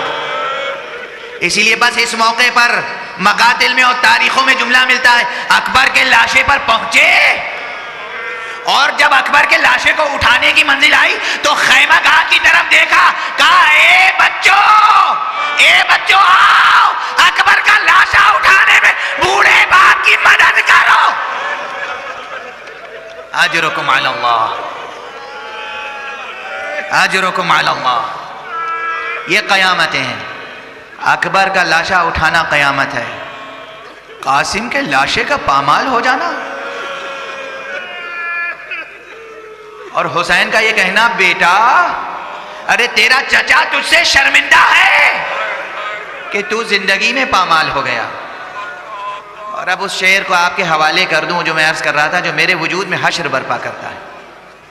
قاسم شبیر نقوی نصیر آبادی مرحوم و مغفور کا شعر ہے، کہتے ہیں حشر تک سوچ عدل انسانی، صرف اصغر کا خوں بہا کیا ہے۔ اصغر کا لاشا ہاتھوں پر لے کر حسین کا 7 مرتبہ آگے بڑھنا اور 7 مرتبہ پیچھے ہٹنا، انا للہ و انا الیہ راجعون، انا للہ و انا الیہ راجعون، رضا بقضائہ و تسلیما لامرہ۔ کیا قیامت خیز منظر ہے! گویا حسین صدائے حال سے فرما رہے ہیں، چشم فلک دیکھ، کیا بار مصیبت ہے حسین کے ہاتھوں پر، مگر حسین کے قدموں میں کوئی لغزش نہیں ہے۔ یہ قیامتیں ہیں، یہ قیامتیں ہیں۔ حسین کے لاشے کا گھوڑوں کی ٹاپوں سے پامال ہونا قیامت ہے۔ شام غریبہ قیامت ہے۔ بس اب غیر مربوط انداز میں تقریر کو روک رہا ہوں۔ اب اس قیامت میں کیا ہوگا معلوم ہے؟ بس آخری جملہ ہے، اگر آنسو ضبط کر سکیے گا تو کیجیے گا، لیکن آنسو ضبط کرنا یہاں پر حرام ہے۔ میں بار بار کہتا ہوں، میں مبالغہ نہیں کرتا، میں تو واقعات کا ریفرنس دیتا ہوا آگے بڑھتا ہوں، حوالے، اشارے۔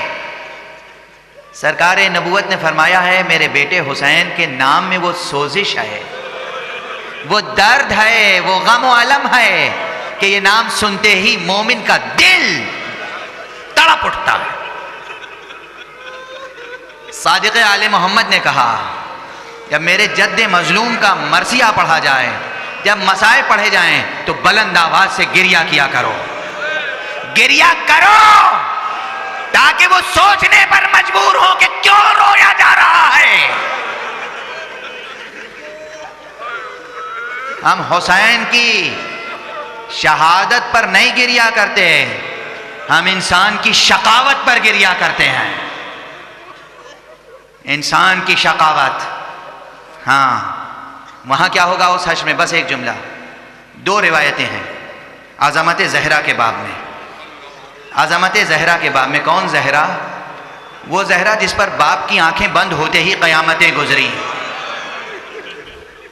وہ ابتدا تھی، کربلا میں انتہا ہوئی، در و دیوار کے درمیان زہرا کو پیس دیا گیا، پسلیاں ٹوٹ گئیں، شکم مبارک میں بچہ شہید ہو گیا۔ وہ زہرا جب قیامت میں آئے گی تو اعلان کیا جائے گا اہل محشر نگاہیں جھکا لو۔ حدیث ہے نگاہیں جھکا لو، محمد کی بیٹی فاطمہ گزرے گی، جس وقت فاطمہ یہ آواز سنیں گی اور زخم تازہ ہو جائے گا، ہائے یہ میرا اعزاز، ہائے یہ میرا اعزاز، میرے لیے اہل حشر کو کہا جا رہا ہے نظریں جھکا لو، پروردگار ارے میری بیٹیاں تھی اور شام کا بازار، زینب تھی اور شام کا دربار۔ دوسرا منظر حشر کا منظر کیا ہے؟ فرماتے ہیں ایک مرتبہ زہرا آگے بڑھیں گی، ساق عرش الہی کو پکڑ کے کہیں گی اے پروردگار میرے حسین کا خون بہا کیا ہے؟ انا للہ و انا الیہ راجعون رضا بقضائہ و تسلیما لامرہ۔ پروردگار ہمیں علوم قرآن اور معارف اہل بیت سے آشنا فرما، پروردگار ہماری عبادت عزا کو قبول فرما، معبود ہمیں ولایت کے صراط مستقیم پر گامزن فرما، پروردگار اپنے لطف و کرم سے تمام مسلمانوں کو تہذیب مصطفیٰ و تہذیب اہل بیت مصطفیٰ سے آشنا فرما، ہمیں علوم قرآن اور معارف اہل بیت سے آشنا فرما۔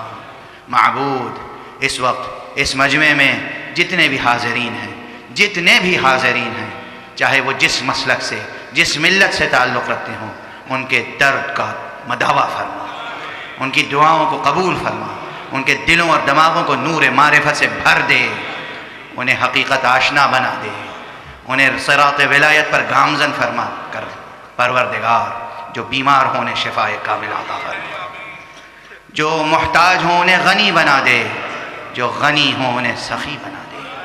پروردگار اپنے ولی آخر کو اذن ظہور عطا فرما، اور ان کے ہم رکاب دشمنان دین اور دشمنان انسانیت سے ہم کو جنگ و جہاد کا اذن عطا فرما، ہمیں ان کے قدموں میں شہادت کا رتبہ عطا فرما۔ معبود ان کے ہاتھوں سے اپنے رحمت الہیہ کا پرچم لہرا دے۔